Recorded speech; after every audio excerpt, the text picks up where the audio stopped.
Welcome to Impact Factor, your weekly dose of commentary on a new medical study. I'm Dr. F. Perry Wilson of the Yale School of Medicine. Someday, perhaps in the not-too-distant future, we will be able to have a calm and informed debate about what interventions saved the most lives during the coronavirus pandemic. My personal vote, supplemental oxygen, doesn't get enough appreciation. Other interventions are no doubt up there as well. Dexamethasone, mechanical ventilation, ECMO, proning, and of course, and without a doubt, vaccines.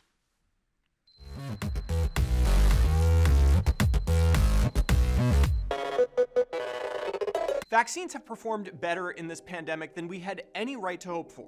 Before the vaccines had come out, I'd written an article arguing that a 50% effective vaccine would still be a huge boon to humankind during the pandemic. When we saw 95% efficacy in the original clinical trials, it felt like a miracle. Of course, as the virus mutated, efficacy has waned, and yet we still see a clear benefit of vaccination in terms of preventing the worst outcomes, at least on an individual level. The vast majority of studies of vaccination focus on the individual, comparing the death rate, for example, between the vaccinated and unvaccinated. But cast your mind back to the heady days of 2021. Back then, we spoke of vaccination as not merely something good for you, but something good for us. Vaccination of individuals within a community to protect the whole community. But was that right? The data is unequivocal at this point that vaccination protects the vaccinated, but does it help others as well? Did it ever? We didn't get a great answer to this question until this study appearing in the BMJ last week came out. And the major take-home is yes, vaccination helped unvaccinated people, at least for a while. What makes this study unique is that it uses county-level rather than individual-level data. Instead of looking at how vaccinated individuals fared during the pandemic, it looked at how counties, 2,558 of them, representing around 80% of all Americans, fared, based on how vaccinated that county was. The authors, led by Amitabh Suthar at the CDC, were able to do this because the variation in vaccine uptake by county in the US was immense, as you can see here. Over the course of 2021, some counties rapidly hit essentially 100% coverage of adults within 4 months. Some never got into double digits. The authors classified counties into 4 categories of vaccination coverage, though it's worth noting that the analysis allowed counties to change categories as time went on. At a county level, then, this is the effect of vaccination coverage on COVID mortality, with very low coverage as the reference group during the alpha wave.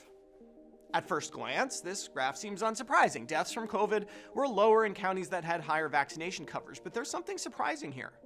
The deaths are lower than you would expect, even if vaccination was 100% protective against COVID mortality.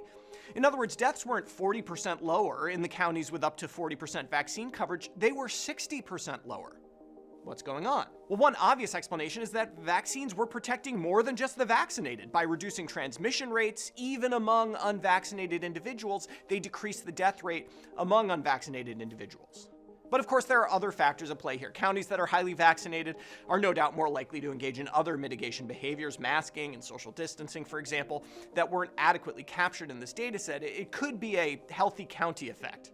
And as I mentioned, this was during the alpha wave. Vaccine efficacy was very high against that particular COVID strain. Adding in the Delta data, the authors were able to generate a model to predict death rates across the entire range of vaccine coverage, integrating both the alpha and delta waves, which looks like this. Adding our perfect vaccine line is not quite as impressive once Delta is thrown in. Here we can see that if a community is 50% vaccinated, for example, the COVID death rates in that community are only around 40% lower.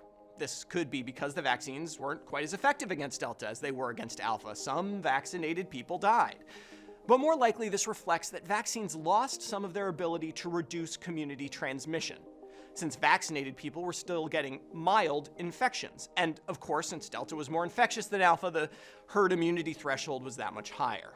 We don't have data yet to see how this looks in the Omicron wave, which would be quite interesting. And of course, the whole process could reset if a new vaccine comes out that can restore significant protection against infection and transmission.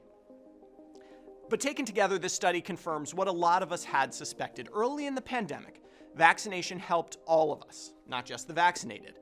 Later, the benefit was more concentrated. It may be at this point that the benefit of vaccination accrues only to the vaccinated. Does that mean we can lay off trying to convince vaccine holdouts that they should get the shot? Not really. It's still a good choice on the individual level. But it does mean maybe we can worry less if they politely decline. For Medscape, I'm Perry Wilson.